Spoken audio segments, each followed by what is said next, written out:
What about cell phones? Should you guys be using cell phones out there? No. Should you guys like have a cigarette right now? Okay. And the nozzle, when you guys are done fueling and you're winding it away, should you leave it at the airplane and then just wind it up? Why not? We have a spark. You bet. Yeah, we're dragging the nozzle on the ground. The nozzle is stupid expensive. You wouldn't believe how much these nozzles cost. And B, yeah, you can cause a spark and you've got live fuel, so the fuel vapor could ignite a fire for sure.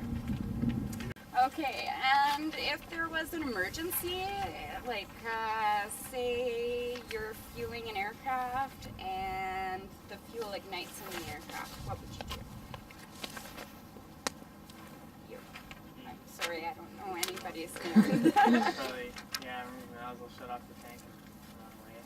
Removing the nozzle is the absolute thing that you do not want to do. Will that let more air in? Or? If you remove the nozzle, you allow extra air to get in, and the fire will actually go in through the nozzle and down through the hose. So now you're carrying a flaming object. So definitely don't remove the nozzle. You can actually YouTube videos. There's like tons of YouTube videos of people filling their cars at gas stations where there's been a spark and they pull it out and it's just like explosive craziness. Yeah. What's the first thing you do if you got a fire with fuel? The very first thing. I'm leading you down the garden path here a little bit. The first thing you do is evaluate that. Can I do anything about it safely for myself? Because if you're going to get hurt in this situation, back off so you're not going to get hurt. No different than when you're in an airplane. Fly the airplane. If there's an issue, fly the airplane. Okay. But with a fire, it's really easy to get excited, and it's really easy to get hurt. If there is a fire in the aircraft, you definitely want to leave the nozzle in, stop the fueling, shut off the fuel if safe. If it's not safe to do so, don't shut it off. You know, maybe run over to the emergency shaft. It's away. Somebody can probably get to that.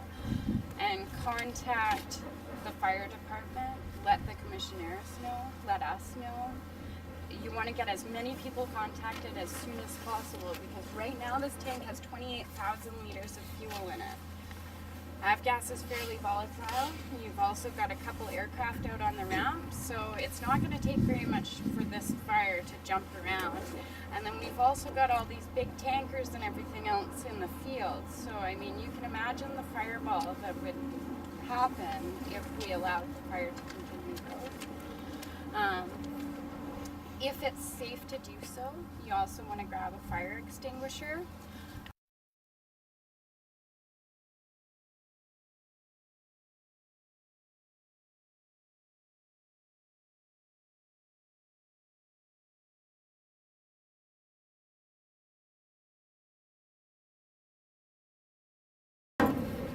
You don't have to break the glass to get to the fire extinguisher. Obviously, if there is a fire and you're really concerned and that's, you know, what you think to do, that's fine. We're not going to be mad at you.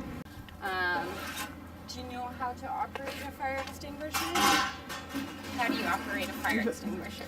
Pull the nozzle Yeah, and where do you aim the nozzle? at the base. Yeah, and do you sweep it up and down or side to side or Side what do you to do? side. Side to side, yeah. Side to side at the base of the fire. Would you use water? No. Never use water on a petroleum-based fire. It'll only actually spread the fire, so we don't want to do that. And watch the wind. Remember, we talked about that when I saw you guys the first time. If the wind's blowing at your back, and that's okay because the fire's blowing away from you, right? But if the wind's blowing at your front and you're trying to hold this nozzle at the base of the fire, fire's coming at you, you're not really getting to the base. It's not safe. Get away.